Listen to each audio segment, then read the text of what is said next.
የአብርሽ ቪዲዮ ከተለቀቀ በኋላ ጸጊ ጋር ሄርሜላና አብርሽ ልደቷ በደመቀ ሁኔታ በአማረ ሁኔታ እንደዚህ አሸብርቀው እንደዚህ አምሮባቸው መተው አክብረውላታል። እውነት እኔ የገረመኝ ነገር ምን እንደሆነ ታውቃላችሁ? ወላሂ ነው የምላችሁ እኔ ማለት ነው።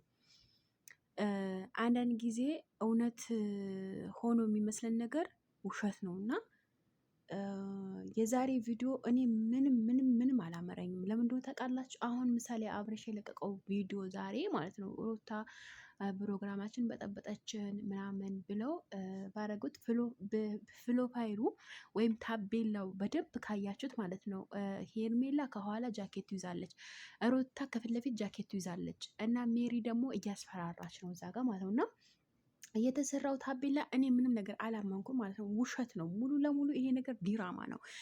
እኔ እንጃ ለእይታ ብለው የሚያደርጉት ነገር ይሆን ለተመልካቹ ድምቀት እንደዚህ እኔ እንጃ ምንም ነገር የገባኝ ነገር የለም በዛሬ ቪዲዮ ላይ ወላሂ እኔ ኧረ ቢስሚላ እኔ እኮ እነሱ ዲራማን ባይሰሩ ይታይላቸዋል። ዲራማ ባይሰሩብን እንደዚህ የፈለጉት ነገር ቢለቁ እነሱ ብቻ ትንሽ ነገር ነው መልቀቅ የሚያስፈልጋቸው እና እንደኛ እንደዚህ አቀናብረው እንደዚህ ውሸት ተናግረው ምናምን አይደለም።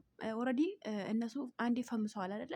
አንድ ሰው ፈምሰዋል። ከፈምሰ በኋላ ሁለት አይፈምስም እና በጣም የገረመኝ ነገር በዛሬ ቪዲዮ ላይ ጸጊ ጋር በጣም ደስ የሚል ፕሮግራሙ ነበረ። ፕሮግራሙ በሚገርም ሁኔታ አሳምረው እንደዚህ አልፈዋል ማለት ነው እና እማቀው ጸጊ ደግሞ የሩታ ጓደኛ ናት። ሄርሜላ እንዴት እንደተቀበላተሽ አሁን ግራ ገባ ማለት ነው። እዚህ ጋር ግራ የሚያገባ ነገሮች አሉ። አሁን እዚህ ጋር እርግጠኛ ነኝ ሄርሜላ ሩታ ትመጣ ተበጠብጠዋለች ምናምን ብቻ ግን የሚደረገው ነገር ውሸት ነው፣ ዲራማ ነው እንጂ እውነት ለሄርሜላ ቀለበት ተደርጎላት አይመስለኝም። ግን አሁን እንትና ጸጊ ፕሮግራም ላይ ቀለበቱ እጇ ላይ ነው ያለው። እኔ ግራ አገባኝ እኮ ይሄ ነገር ውሸት ይሁን እውነት አላውቅም። እና በሴት ልጅ ስሜት ይሄን ያክል መጫወት ለመፈመስ ወይም ደግሞ ሄርሜላ 100 ሺህ ለማስገባት ግዴታ እኮ እንደዚህ በሴት ልጅ ስሜት ወይም በሴት ይሄ ነገር እኮ ነገ የምታገባ ወንድ እውነት ካልሆነ ይሄ ነገር በጣም ከባድ ነው በነገራችን ላይ ማለት ነው እና በደመቀ ሁኔታ እንደዚህ አክብረው እንደዚህ መተው እንደዚህ ያሸብርቀው መተው አላክብረውታል።